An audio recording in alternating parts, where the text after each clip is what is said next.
A veteran and his dog returned a lost wallet, but the old woman's gift changed everything. Hello everyone. Before we begin today's story, I have a small favor to ask. Please hit subscribe and turn on the notification bell so you never miss our channel's new videos. It's quick, free, and the best way to support us in bringing you more dramatic stories. Your support means the world to us. Where are you watching from? Drop your city or country in the comments below. Thank you very much. Now, let's dive into today's incredible story. A small act of kindness can change everything. That's exactly what happened one cold winter afternoon. John, a middle-aged war veteran, was walking his dog Scout down a quiet street in a small town in Michigan. Life hadn't been kind to John since he returned from active duty. His days were spent alone, working odd jobs, and trying to find peace in a world that had changed too much. But Scout, his loyal German shepherd, had been his companion through it all. As they strolled down the street, something caught John's eye. A small leather wallet, abandoned on the sidewalk, half covered by a blanket of fallen leaves. It was an unusual sight. John hesitated, but Scout barked, as if urging him to pick it up. With a grunt, John bent down and retrieved the wallet. It was old, weathered, and surprisingly heavy. He opened it to find an ID card with the name Clara Winters and an address not too far from where he was standing. A quick glance through the wallet revealed cash, a few credit cards, and a picture of an elderly woman with a warm smile. John knew he had to return it. With Scout leading the way, they made their way to the address on the card. The walk was short, but the weight of the wallet felt heavier in his hands with each step. When they arrived, the house was quiet and well kept, a small two-story building with a porch swing gently rocking in the wind. John knocked on the door, and after a moment, the door creaked open. A frail, silver-haired woman stood before him, her eyes bright with curiosity. "Can I help you, young man?" she asked in a voice that sounded like it had seen many years pass by. "I found this," John said, holding out the wallet. "I believe it's yours." The woman's eyes widened with recognition as she took the wallet from his hands. "Oh my goodness. You've saved me. I've been looking for that everywhere," she exclaimed. Thank you so much." John waved it off with a humble smile. "It was nothing, ma'am. Just doing what anyone would do." The woman stepped back, inviting him inside. "Please, come in. Let me make you some tea as a thank you for your kindness." John hesitated. He wasn't one to accept favors, but something in her eyes made him feel at ease. He nodded and stepped inside. The house smelled of cinnamon and fresh-baked bread, and as he took a seat at the kitchen table, Scout lay down beside him, his head resting on John's feet. Clara soon returned with 2 steaming cups of tea, setting one in front of John. "I don't get many visitors," she said with a smile. "I'm all alone since my husband passed away, but I try to keep busy. That's what keeps me going." John nodded, sensing the sorrow in her words, though she spoke with strength. The two sat in silence for a while, sipping their tea. Then Clara's expression softened, and she leaned forward. "You've been so kind to return my wallet," she said. "I have something for you. It's not much, but it's all I have left to give." She got up and shuffled to a nearby drawer, pulling out a small, worn box. She opened it, revealing a delicate silver key. "This is the key to my husband's old workshop. It's not much, but it's a place where you can find peace and perhaps some answers. My husband used to fix old things, and I think he would have wanted someone who appreciates them to have it now." John's heart skipped a beat. He didn't know what to say. He had come to return a lost wallet. But now, in this old woman's humble home, he found himself given a gift that would change his life forever.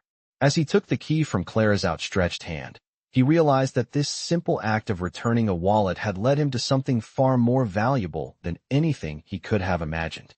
"I walked into the workshop with the old key Clara had given me, the heavy door creaking as I turned the rusty lock. The key fit perfectly, like it had been waiting for me all these years. I stepped inside, and the musty smell of aged wood and metal filled the air.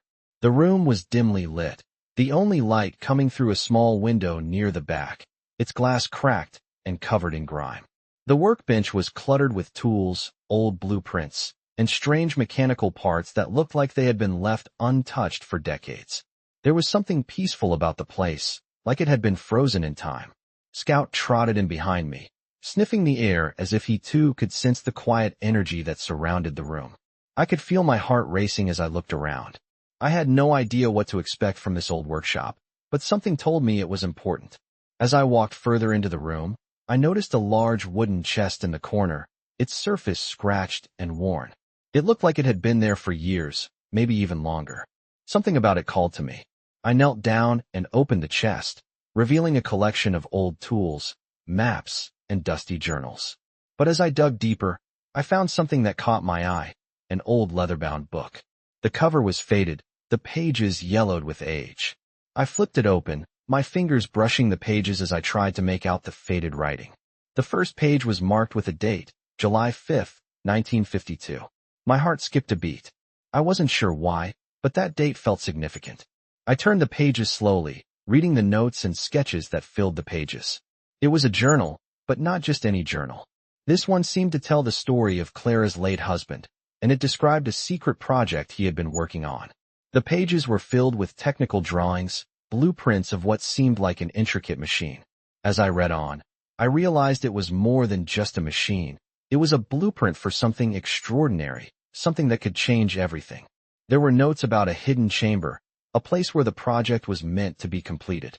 I couldn't help but feel a sense of urgency. Clara's husband had spent years working on this, and now, I was holding the key to unlocking it. But why had Clara kept this secret all these years? What had she known that I didn't? I stood up, the journal in my hands, and looked around the room. The walls seemed to whisper, the air thick with the weight of the past. Scout sat beside me, his ears perked, as if he too was waiting for something to happen. I knew then that this was no ordinary workshop. It was a place where secrets had been kept, where memories had been buried. And now, it was my turn to uncover them. I couldn't help but feel that I had been chosen for this, that this journey was meant for me. I glanced back at the chest, wondering if there was more to find. But before I could investigate further, I heard a noise behind me. It was faint at first, like a low hum, but it grew louder with each passing second. I turned around quickly, my heart pounding in my chest. The noise was coming from the back of the room, from a small door that I hadn't noticed before. I walked toward it, my breath shallow, and placed my hand on the doorknob. It was cold to the touch, the metal smooth and worn. With a deep breath, I turned the knob and pushed the door open. The room beyond was dark, the air thick with dust and mystery. But as I stepped inside, a light flickered on, revealing a hidden chamber filled with machinery, wires, and strange contraptions that seemed like they belonged in another time. My breath caught in my throat as I realized what this was, the heart of the project, the place where it all began. And it was all here, waiting for me to discover its secrets. Scout barked, his eyes wide, as if urging me to move forward. And without hesitation, I stepped into the room, ready to uncover the mysteries that Clara's husband had left behind. This was just the beginning. I stood in the dark, dusty room, the faint hum of machinery filling the air. Scout sat by my side, his ears perked, his sharp eyes scanning every corner of the hidden chamber. The walls were lined with metal panels and thick cables, all leading to a massive central device that seemed to pulse with energy. My heart raced as I realized the true magnitude of what I had uncovered. This was no ordinary project. This was something that could change the world. I approached the machine slowly, my breath shallow. The metal surface was cold to the touch, and as my fingers brushed against it, a strange sensation ran through me, like a spark of electricity. The machine seemed to react, a low whirring noise filling the room. It was as if the machine had been waiting for someone to finally activate it, and now that I was here, it was ready. I stepped back, my mind racing with questions. What was this thing? Why had Clara's husband kept it hidden for so long? And why had she given me the key to it? The journal had mentioned something about a final activation, but it hadn't explained what that meant. I needed answers. I scanned the room again, looking for anything that might shed light on the mystery. On a small table near the machine, I found a set of old photographs. They were yellowed with age, the edges frayed as if they had been handled many times. I picked one up, my fingers trembling slightly. It was a photo of Clara's husband, standing in front of the machine, his expression focused, determined. But there was something else in the picture, something I hadn't noticed at first. In the background, there was a young woman, standing in the shadows. She had dark hair and was wearing a military uniform. I squinted at the photo, trying to make out her face, but the image was too blurry. My heart skipped a beat as I realized the woman looked familiar. It was the same woman I had seen in the photograph from Clara's wallet. The one with the warm smile. Clara's daughter. I felt a chill run down my spine. Was Clara's husband working on this project with her? And why was it hidden away for all these years? I turned to Scout, who was still sitting by my side, his gaze fixed on the machine. He let out a low growl, his body tense. Something was wrong. I looked back at the machine, my mind racing. The photographs, the journal, the hidden chamber, it all pointed to something bigger than I had anticipated. I knew I had to learn more, but I couldn't do it alone. I needed to talk to Clara. Maybe she knew more about this project than she had let on. I grabbed the journal and stuffed it into my bag. It was time to find Clara and get the answers I was searching for. As I walked out of the hidden chamber, I could feel the weight of the room's secrets pressing down on me. I had come here to return a lost wallet, but now I had uncovered something much more valuable, something that had the power to change everything. Scout followed me, his tail wagging as if he understood the gravity of what had just happened.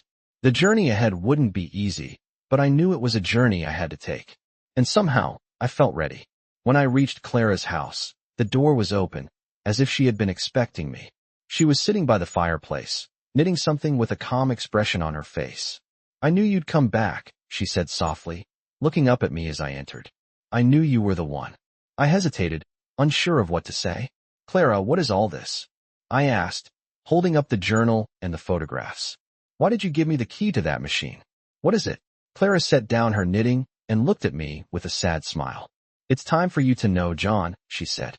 "Everything I've been protecting for all these years. It's time for you to understand." She paused, taking a deep breath. "That machine, that project, it's the key to a new beginning. It's a way to heal the world, to bring balance where there is none." I stared at her, trying to process her words. "But why now? Why didn't you tell me this sooner?" Clara's eyes softened. "Because you weren't ready. But now you are. You've returned something that was lost. And in doing so, you've opened the door to something much greater. This project, it's not just about technology or machines. It's about trust. It's about believing in something bigger than ourselves." I felt a weight settle in my chest. The truth was unfolding, but it was more than I had imagined. I wasn't just a part of this story. I was the one meant to carry it forward. The journey ahead would be difficult, filled with questions and challenges, but for the first time in a long time, I felt a sense of purpose. The answer was clear. I had to finish what Clara's husband had started, and I couldn't do it alone. As Clara stood up and handed me a small, faded map, I realized that the adventure was just beginning. I stood there, staring at the faded map Clara had given me, my heart pounding in my chest. The map was old, its edges frayed, the ink fading in places, but it was clear enough. It marked a spot deep in the woods, somewhere near the base of the mountain where I had first met Clara. I had no idea what awaited me there, but I knew it was where I needed to go next. The machine, the project, it all pointed to this place. And now, with Clara's words echoing in my mind, I realized the true significance of everything that had led me here. I was no longer just a man who had found a lost wallet. I was part of something much bigger. I folded the map carefully and placed it in my jacket pocket. Scout, who had been lying by the fire, stood up and trotted to my side. His ears perked as if he knew what was coming. The room was quiet except for the soft crackling of the fire, but outside, the wind had picked up again, howling through the trees. I could feel the weight of the decision pressing down on me, but I knew I couldn't turn back. The door creaked open as I stepped outside, the cold air hitting my face. The town was still, the streets empty except for a few stray dogs running along the road. I walked to my truck, the headlights flickering on as I climbed inside, Scout jumping into the passenger seat with ease. The road leading to the mountains was long and winding, the kind of road that seemed to go on forever. As I drove, I thought about Clara, her words about trust, about believing in something bigger than ourselves. I had never been a man of faith, not in the way Clara seemed to be. But now, as I drove deeper into the wilderness, I felt something stirring inside me. Maybe it was the sense of purpose that Clara had given me, or maybe it was the thought of the mystery that awaited me at the end of this road. Either way, I knew I was on the right path. The road narrowed as I reached the base of the mountain, the trees thickening on either side. The wind howled louder now, and the air felt heavy with anticipation. I pulled over to the side of the road and parked the truck, turning off the engine. For a moment, everything was silent, the only sound the rustling of the leaves in the trees. Scout barked once, and I could see his breath in the cold air, his tail wagging with excitement. I grabbed the map from my jacket and unfolded it once again. The spot marked on the map was just ahead, near a large rock formation that looked like it had been there for centuries. I glanced at Scout, who seemed to be just as eager as I was to get moving. Together, we walked through the dense forest, the ground soft beneath our feet from the recent rain. The trees were tall and thick, their branches swaying in the wind. The deeper we went, the darker the forest became, the shadows of the trees stretching long and eerie across the ground. After what felt like hours, we reached the rock formation. It was even larger than I had imagined, a massive wall of stone that seemed to rise out of the earth like a natural fortress. There was something strangely imposing about it, as if it had been standing there for eons, guarding its secrets. I walked up to the base of the rock, my hand brushing against the cold, rough surface. Scout stood by my side, his eyes scanning the area. Then, I noticed something unusual. At the base of the rock, there was a small, almost invisible crack in the stone. It wasn't much, but it was enough to make me stop and take a closer look. I knelt down and traced the crack with my fingers. It was narrow, but as I pushed against it, the stone shifted slightly, revealing a small opening.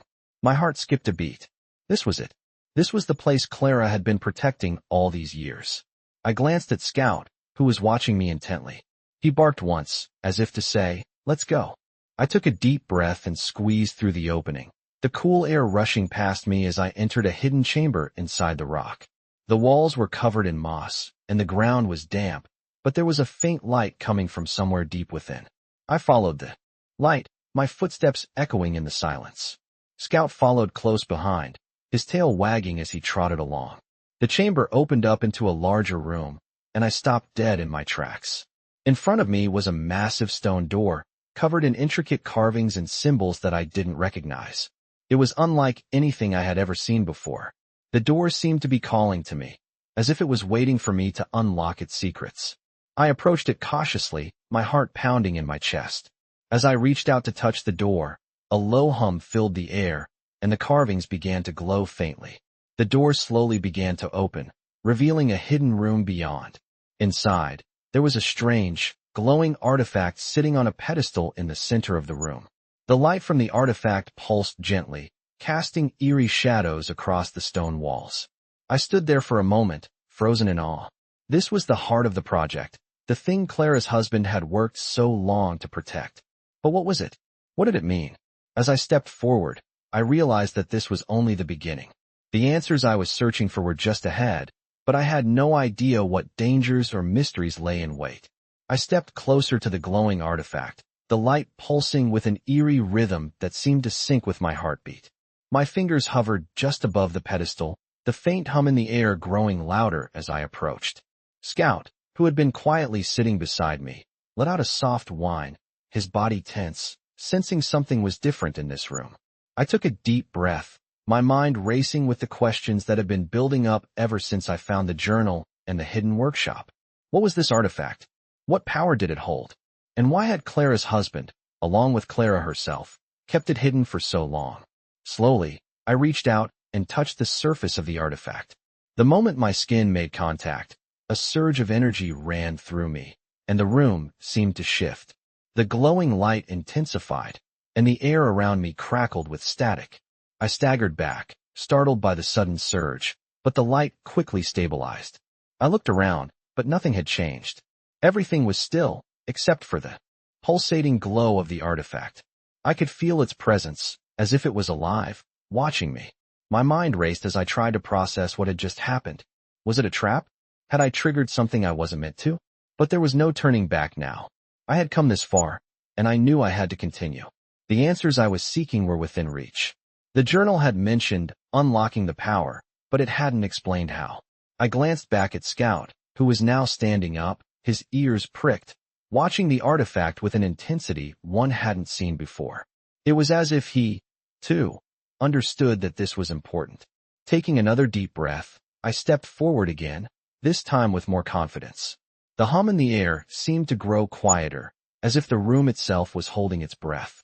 I reached out once more, this time touching the center of the artifact. The moment my hand made contact, the room around me seemed to dissolve, and I was plunged into darkness. The light from the artifact faded, leaving me in a void where I couldn't tell if my eyes were open or closed. My heart raced in panic, but then, slowly, a new light began to appear. It wasn't the same pulsing light from the artifact. It was softer, warmer, like the first rays of dawn breaking through the night. I felt a warmth spread through me, filling me with a sense of calm I hadn't known in years. The darkness around me started to recede, revealing a vast, open space. I looked around, bewildered, trying to make sense of what I was seeing. It wasn't a room anymore. It was as if I had stepped into another world. The ground beneath me was soft, like grass, and the air smelled fresh, like a spring morning. The sky above was a perfect blue, dotted with fluffy clouds. I could hear the sound of birds chirping, and in the distance, there was the soft rustle of trees swaying in the breeze. But there was something odd about this place, something that felt both familiar and strange. It was peaceful, yet it felt like something was watching me, just beyond my reach. I could feel a presence, but I couldn't see it. My attention was drawn to something in the distance, something I hadn't noticed at first. A figure was standing in the middle of a clearing, bathed in the soft light. The figure was tall, with a regal posture, but I couldn't make out any details from where I stood. The figure didn't move, yet I felt compelled to approach.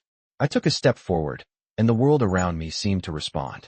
The ground beneath me seemed to welcome my steps, the air growing warmer as I moved closer. As I reached the clearing, the figure turned to face me, and I felt my breath catch in my throat. The face was familiar, yet different. It was Clara's husband, the man I had seen in the photographs in the workshop. But this wasn't the man I had imagined. He was younger, full of life, and his eyes held a deep understanding. He looked at me with a knowing smile, and for a moment, I felt like he could see straight into my soul.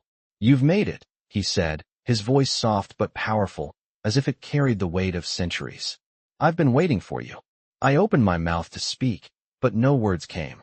Instead, I felt an overwhelming sense of recognition, as if I had known this man my entire life. His presence was comforting, yet it carried an undeniable gravity. "This place," he continued, "is where it all begins, where it was meant to end. But you, John, have the chance to change everything." My mind raced. But how? What is this place? What do I have to do? The man stepped closer, his eyes never leaving mine. "This is the heart of the project. The key to the future, to healing, to balance. But it's not something that can be forced. You must trust in the process, trust in what you've learned, and trust in the power that's been waiting for you." I shook my head, confused. "I don't understand. What am I supposed to do with this power? What does it mean?" The man smiled again, a sad, knowing smile. "It means you must continue what I started, John. You are the one who will finish the work. But it will not be easy. You will face challenges, and you will have to make sacrifices.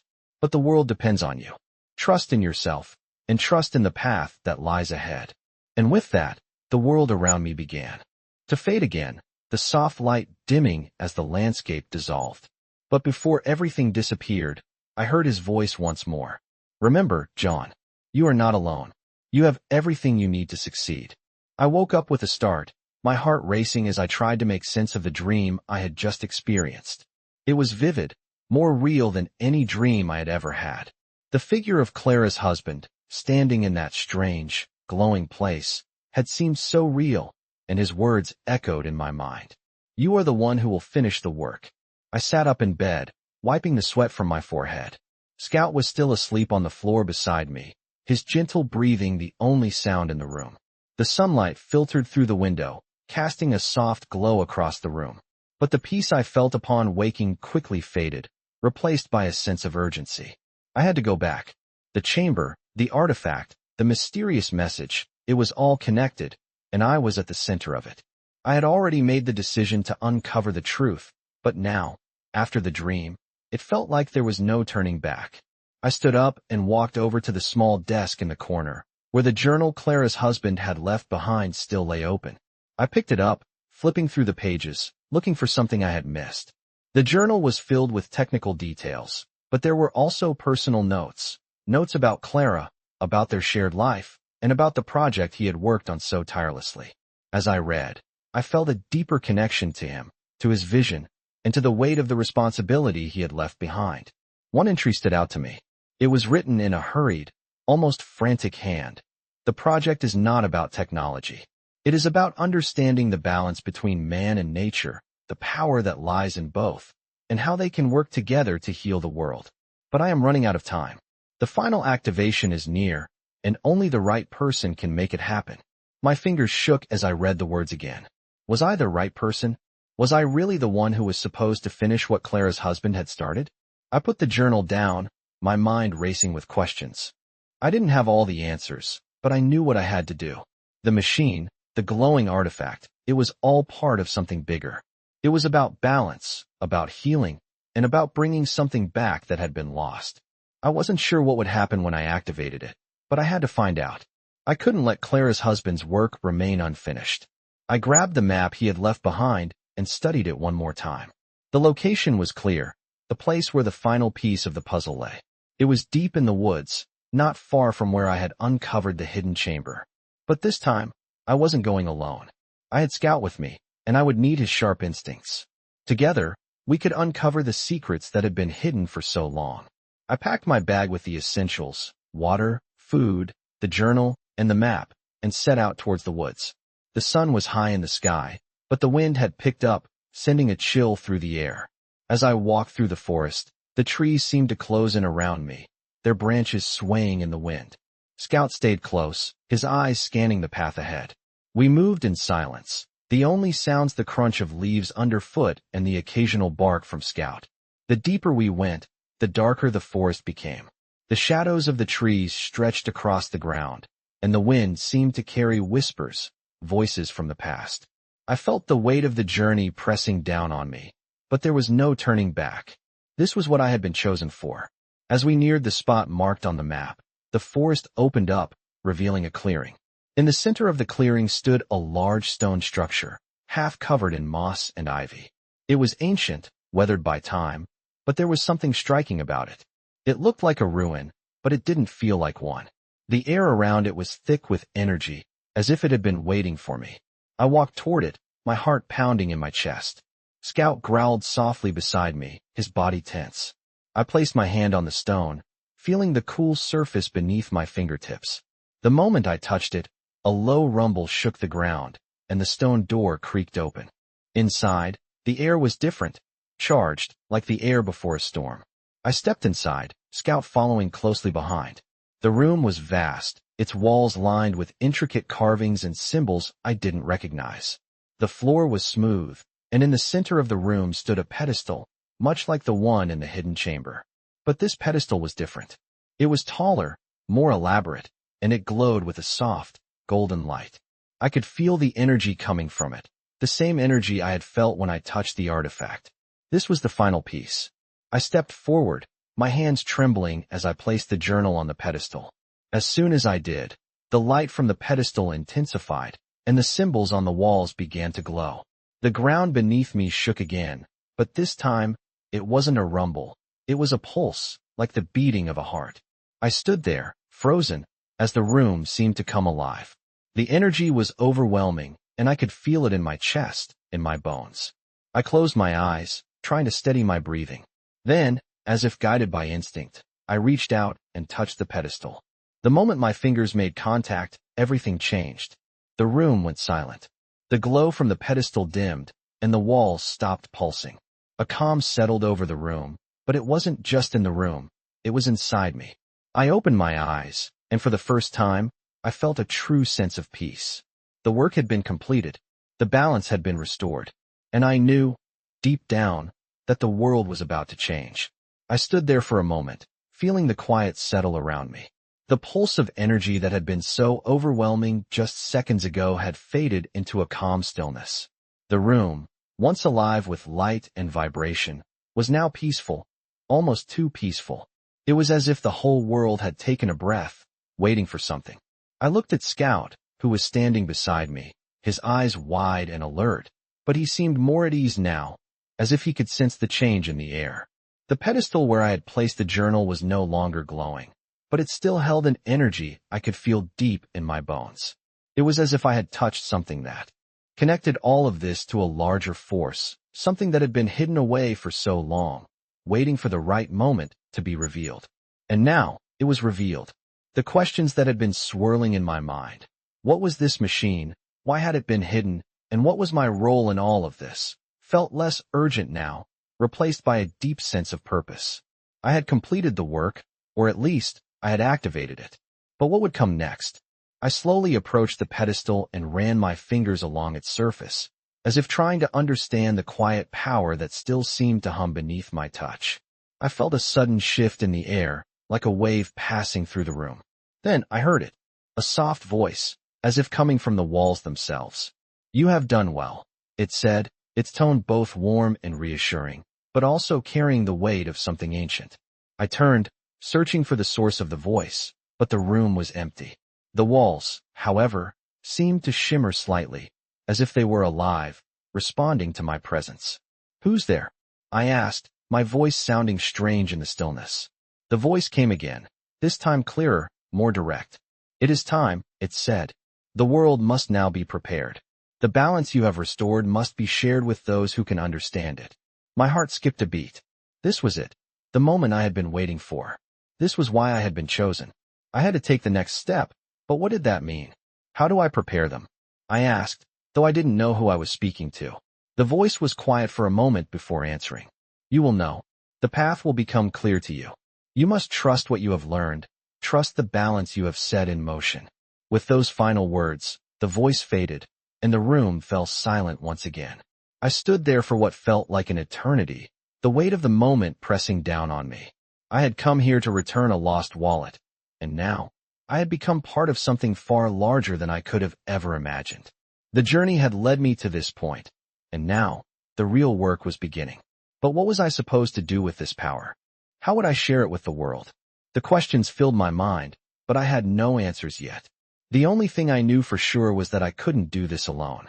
Clara's husband had hidden this for a reason, and now, it was up to me to unlock its true purpose. I looked at Scout, who was sitting patiently by my side, as if waiting for me to make the next move. Together, we had come this far. Together, we would see this through. I walked back to the entrance of the chamber, the stone door closing behind me with a soft, echoing thud. The sunlight outside seemed brighter than before, the air fresher. It was as if the world itself had shifted in some subtle, yet profound way.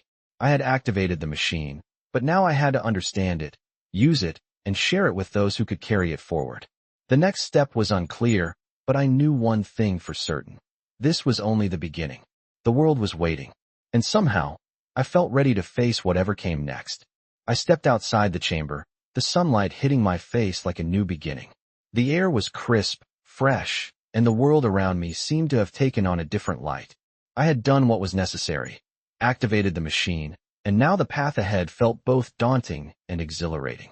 But there was no time to dwell on the weight of it all. The answers I sought were just out of reach, and I knew that the only way forward was to trust in the process. I glanced at Scout, who was following closely behind, his ears perked up and his eyes alert. We had been through so much together, and now, more than ever, I needed him by my side.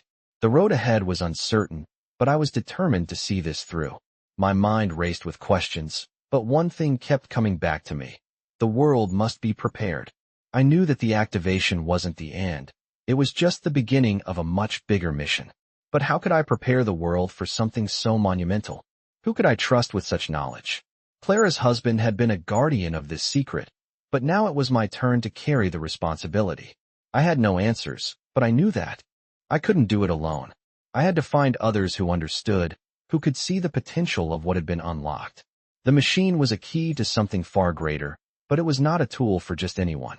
It was a force that had to be handled with care, with respect. I walked down the familiar path, the same one I had taken when I first came to this place. The trees rustled in the wind, their leaves swirling around my feet as if nature itself was guiding me. The forest felt different, alive in a way I hadn't noticed before. It was as if the activation of the machine had brought something to life within the earth, within the very air itself. The weight of the moment was still heavy, but there was a calmness within me, a clarity that hadn't been there before. As I made my way back to the truck, I couldn't help but wonder about Clara. She had given me the key to this journey, but what did she know? What had she experienced in her life that had led her to keep this secret for so long? And what did the next step look like for me? I knew that I had to return to her, but this time, it wasn't just to thank her. I needed answers, and I hoped she could provide them. The truck's engine hummed as I started the engine, the road ahead clear. Scout lay in the passenger seat, his head resting on his paws, content to be with me.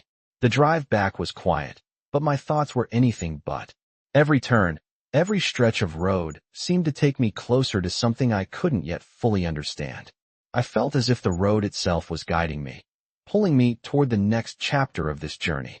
When I arrived at Clara's house, it was exactly as I had left it, quiet, peaceful, with the same warmth that had greeted me before. The sun was beginning to set, casting a soft orange glow across the landscape. I parked the truck and walked up the front steps, Scout following at my heels. I knocked on the door, and after a few moments, Clara opened it. Her face lit up when she saw me, but there was a sadness in her eyes that hadn't been there before. "John," she said softly, "you've returned." I nodded, stepping inside. "Clara, we need to talk," I said. "I've activated it. The machine. The chamber. I don't know what it means yet, but I can feel it. There's something bigger here, something I'm not sure I understand. But I need to." Clara's expression softened, and she motioned for me to sit. She didn't ask any questions right away. She just watched me, as if she already knew what was coming. "I've been waiting for this day," she said quietly. "I knew you were the one to finish it." Her words sent a chill down my spine. "Finish what, Clara?" I asked, my voice trembling. She sat down beside me, her hands folded in her lap. "The project. The work my husband began. It wasn't just about the machine. It was about finding balance between the earth, the people, and the forces we've lost touch with. He knew the world was out of balance, and he believed this would be the way to restore it. But he couldn't do it alone." I felt my breath catch. "But why me?" I asked. "Why did you choose me?" Clara's gaze softened, her eyes glistening with the weight of 1,000 untold stories. "It wasn't just me. It was the universe, John. This path has been laid out for you long before you knew it. You were always meant to find it, always meant to finish it. My husband left the key to you because he knew you would understand what needed to be done. But it's not just about understanding, it's about sharing it. It's about finding others who can help carry this forward." I sat there, stunned by her words. The weight of what I had activated, what I had uncovered, was starting to sink in. I wasn't just carrying a secret anymore. I was carrying a responsibility, a power that could change the world. And I didn't know if I was ready for it, but I knew that I had no choice but to move forward. "How do we begin?" I asked, my voice barely a whisper. Clara smiled, her face filled with quiet strength. "We start by sharing the knowledge, John. The world may not be ready, but we have to give them the chance to understand." I sat in Clara's living room, the weight of her words heavy in the air. The world was out of balance, and I was somehow now tied to its restoration. The machine, the artifact, the hidden chamber, these were all pieces of a much larger puzzle. I didn't fully understand what was at stake, but Clara's words rang in my mind. The universe had led me here. I had been chosen, whether I was ready or not. My thoughts raced as I tried to process everything. I was supposed to share the knowledge, to find others who could help carry this responsibility forward. But who could I trust with this? Who would understand the magnitude of what had been unlocked? I had come here, seeking answers, but now I realized that the answers were just the beginning. The real task ahead was much more complicated. Clara's husband had believed in balance between the earth, the people, and the forces we had lost touch with. But how was I supposed to share this knowledge without it falling into the wrong hands? How would I even begin to explain the importance of what I had discovered? Clara seemed to read my thoughts. "It's not about finding the right people," she said, her voice steady and calm. "It's about awakening them, showing them what they've forgotten, what they've lost. It's about rekindling that connection to something greater than themselves." I nodded, trying to make sense of her words. "But how do I do that? How do I awaken them?" Clara smiled softly. "You start by living it. You live the balance. Let them see it in action. You don't need to explain everything at once. Just show them. Led by example, and the right people will find you." I felt a strange calm settle over me. It wasn't about convincing anyone. It was about embodying the change, being the change. I had to trust that the right people would recognize the significance of what had been unlocked, just as I had. But where did I begin? Clara seemed to sense my uncertainty. There are people who are already searching for answers, John. People who are trying to reconnect with something lost. They're out there, and they've been waiting for something like this. I looked at her, unsure of what she meant. Who are they? Clara's gaze turned distant for a moment, as if she were thinking about something far away. They are the seekers. The ones who still believe in something beyond the physical world. The ones who see the cracks in the system. The ones who know the earth is hurting. They'll be the ones to help you. It was hard to grasp, but I knew she was right. There were people like that in the world. People who were already looking for a way to restore balance, to heal the world. They were just waiting for the right moment, the right spark. I had to be that spark. Clara stood up, walking over to the window. The sunlight had started to fade, casting long shadows across the floor. You'll need to go to the city, she said, turning back to me. There's someone there who can help you understand more. Someone who has been following the signs. Someone who has seen the patterns in the world that most people ignore. I raised an eyebrow, surprised by her sudden shift. Who are they? Clara smiled. You'll find them. Trust your instincts. She handed me a small envelope. This is a letter of introduction. Give it to them. They'll know what to do next. I took the envelope, feeling its weight in my hands. It was sealed with wax, the intricate design of a symbol I didn't recognize. I tucked it into my jacket pocket, unsure of what was coming next, but knowing I couldn't turn back. You've already taken the first step, John, Clara said as I stood to leave. Now, it's time to find the rest of your path. I nodded, grateful for her guidance. As I walked to the door, I felt a surge of purpose. I wasn't just returning a lost wallet anymore. I was part of something much bigger, something that had the potential to change the world.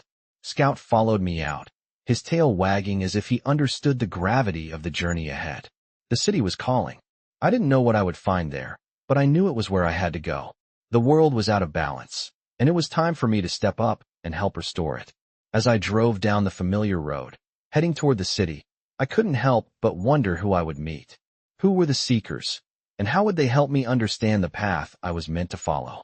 The answers were still elusive, but one thing was clear: I wasn't alone. The journey ahead would be difficult, but I wasn't afraid anymore.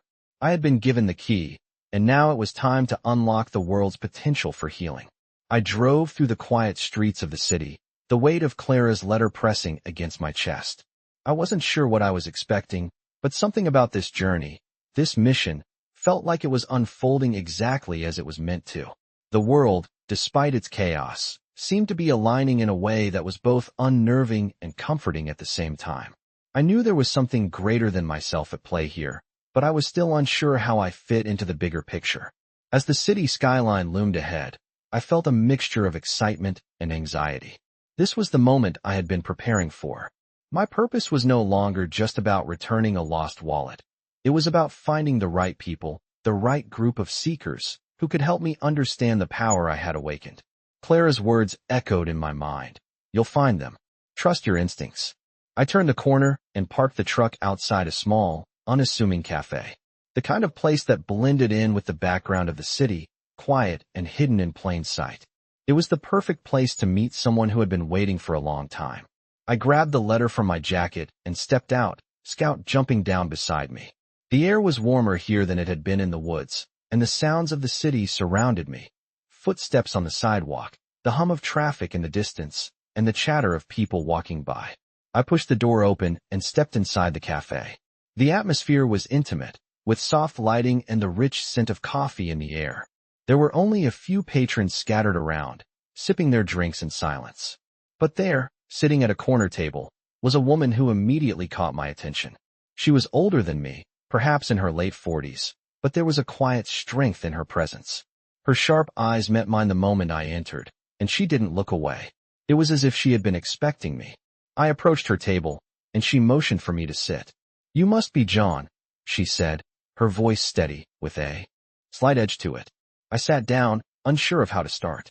I have a letter for you, I said, pulling the envelope from my jacket. She took it without a word, carefully breaking the seal. Her eyes scanned the letter quickly before looking back at me. I've been waiting for you, she said. The time has come.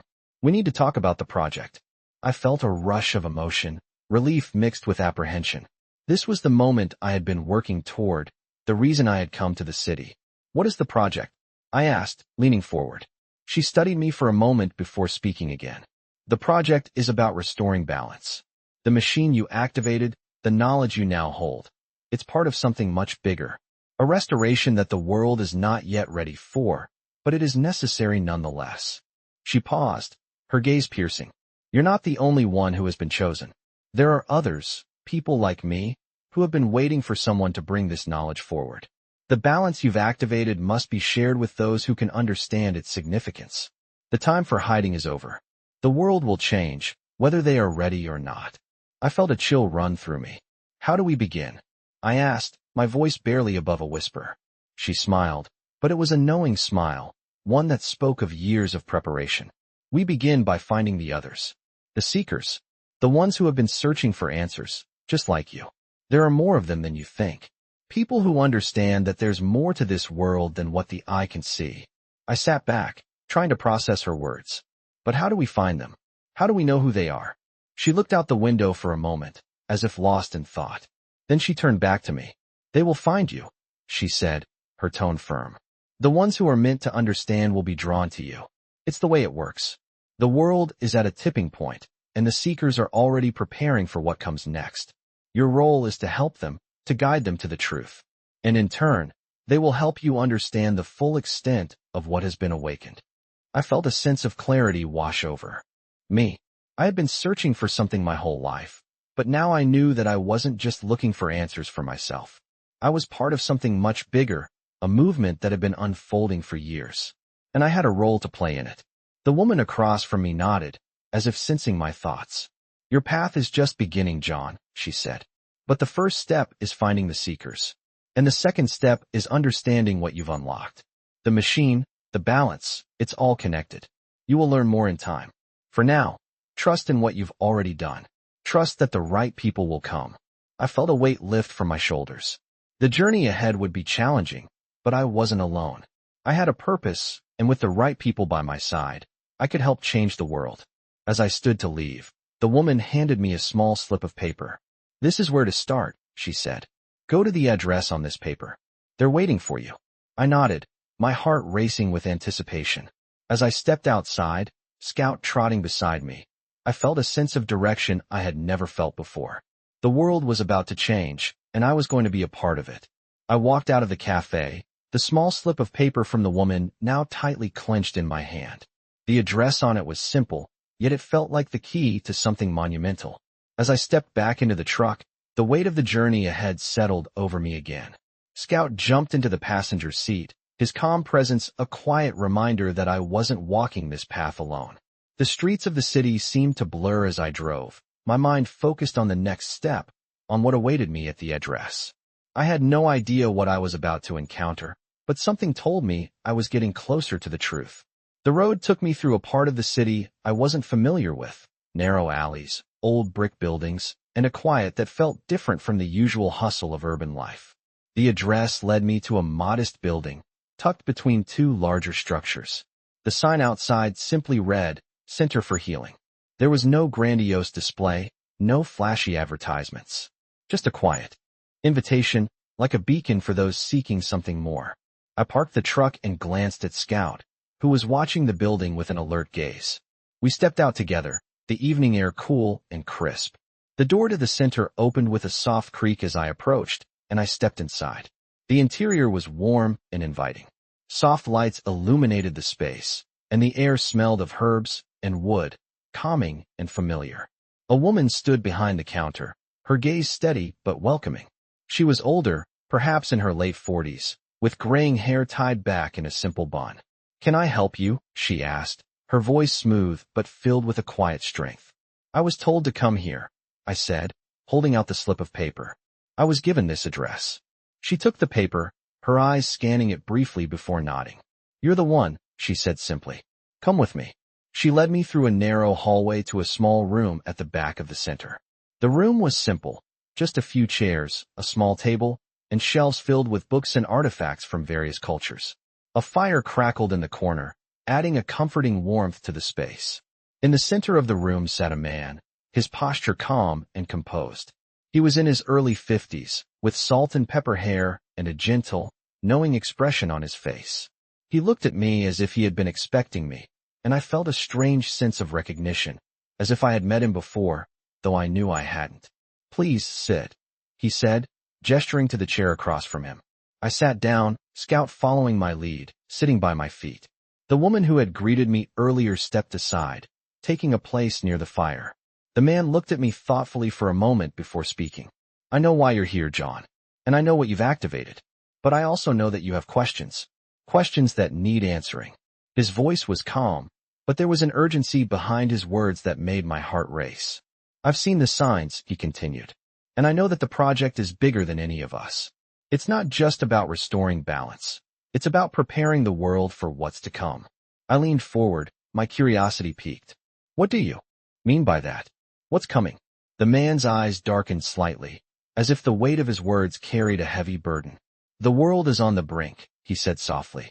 "The balance that has been disrupted for so long is teetering on the edge. And it is up to those who understand, like you, to guide the world back to equilibrium.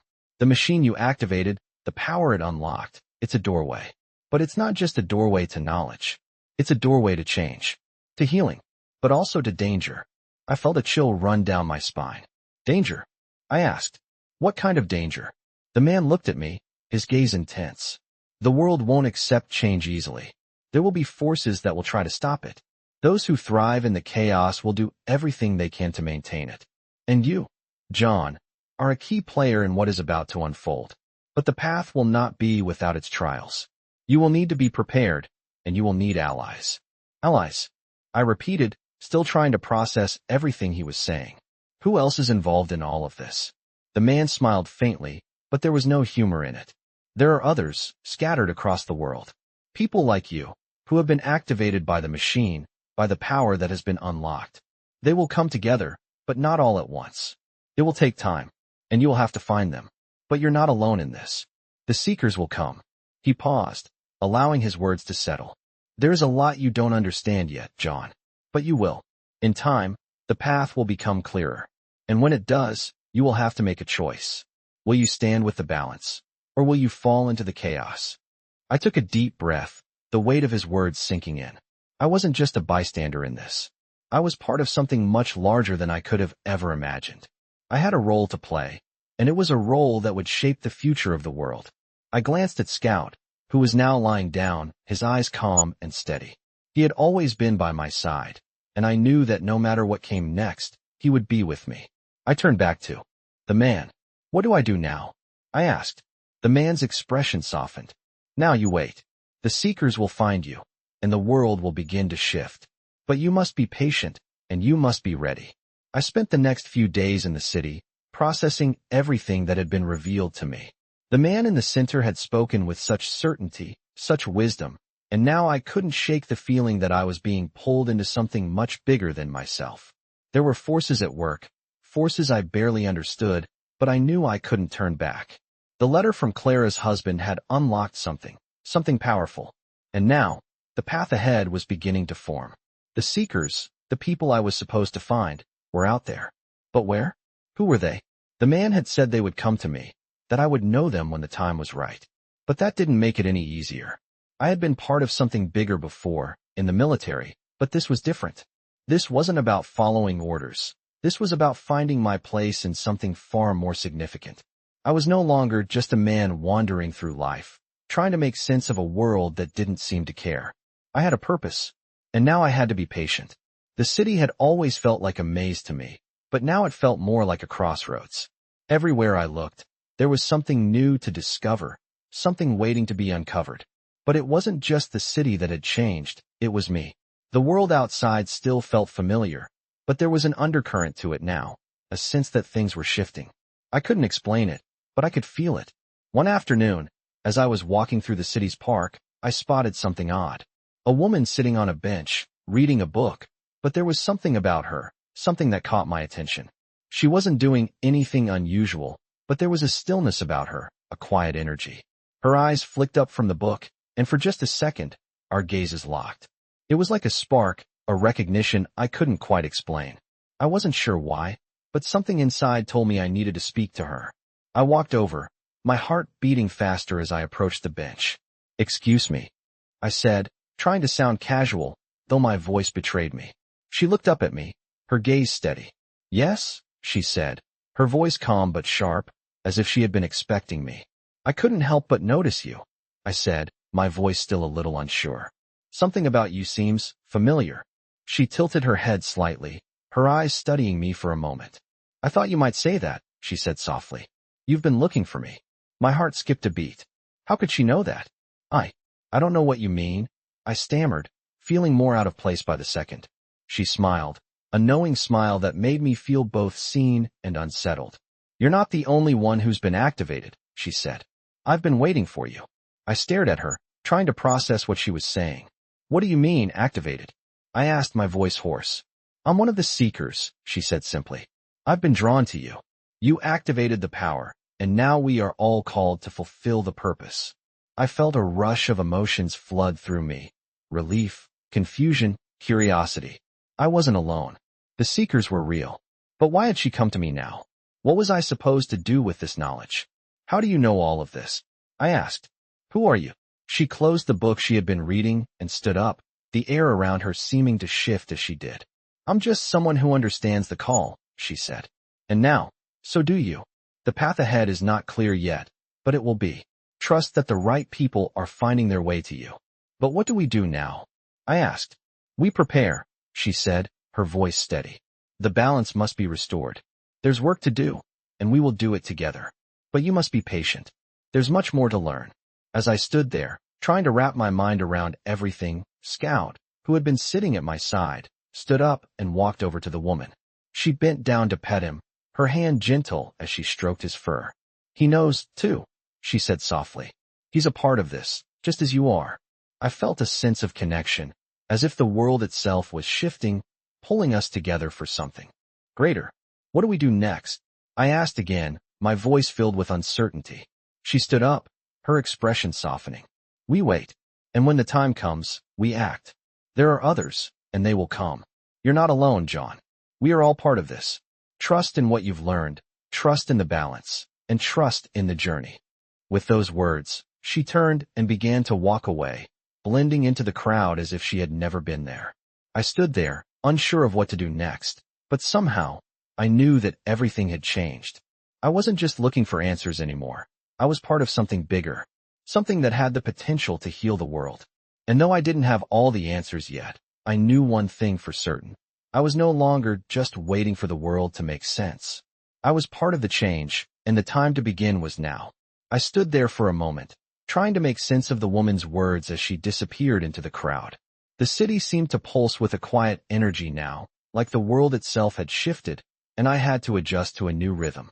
I wasn't sure where I was supposed to go next or what I was supposed to do, but something deep inside told me that everything had led me here for a reason. As I walked back to the truck, Scout trotting beside me, I couldn't help but think about the seekers, the people who were out there, waiting for something, waiting for me. The pieces were starting to come together, but the full picture was still unclear. I wasn't sure how I would find the others, how I would know when the time had come, but I did know one thing.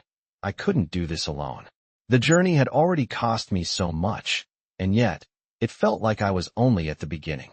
The weight of what I had awakened, the balance I was supposed to restore, it was overwhelming.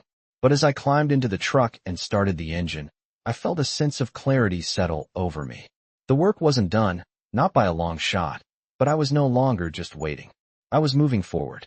I drove through the quiet streets of the city, my mind racing with questions and the weight of my newfound responsibility. The woman had been right. There were others. But where were they? How would I know them when I found them? I didn't have answers, but I knew I had to keep searching. I had to trust that the path would reveal itself, that the right people would find me when the time was right. As I drove, the landscape around me shifted, and I realized something. The world wasn't as it seemed. It was easy to forget, to go through life without thinking about the forces at play beneath the surface. The energy that Clara's husband had worked so hard to unlock, it wasn't just about restoring balance. It was about something deeper, something that reached to the very core of what it means to be human. I didn't know all the details yet, but I felt it in my bones. I was part of this now. And somehow, I had to make sure that the world understood what was at stake. The next few days were a blur. I went back to the center and met with the woman who had guided me. She shared more about the seekers, about how they were scattered across the world, waiting for the right moment. There were clues, signs, that would bring us together. But it wasn't a simple matter of finding them. It was about understanding, about unlocking the potential of what we had been given. The work was slow, deliberate, but each day brought new discoveries, new pieces of the puzzle. I wasn't sure how it would all come together, but I knew that I was no longer in this alone. The seekers, the ones who had been activated by the machine, they were real, and I had to find them. But first, I needed to understand more about what had been set in motion. I began to dig deeper into the journal, the one Clara's husband had left behind. There were parts of it that I hadn't fully understood before, parts that now seemed to make more sense. He had written about the importance of balance, of the need for restoration, but there was something else. A note, written in his familiar scrawl, stood out. It's not just about the machine. It's about reconnecting with the earth.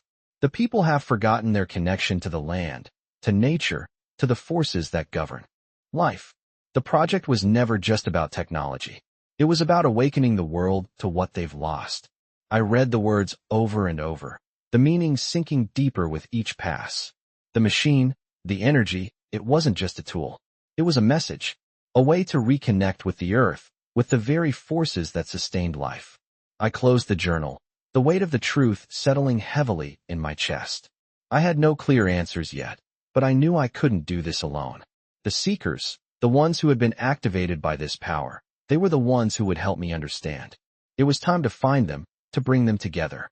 The world wasn't ready for what was coming, but it didn't matter. The world would have to be ready. I could feel it deep within me. This was my purpose. And with that, I set out once more, ready to follow the path, no matter where it would lead.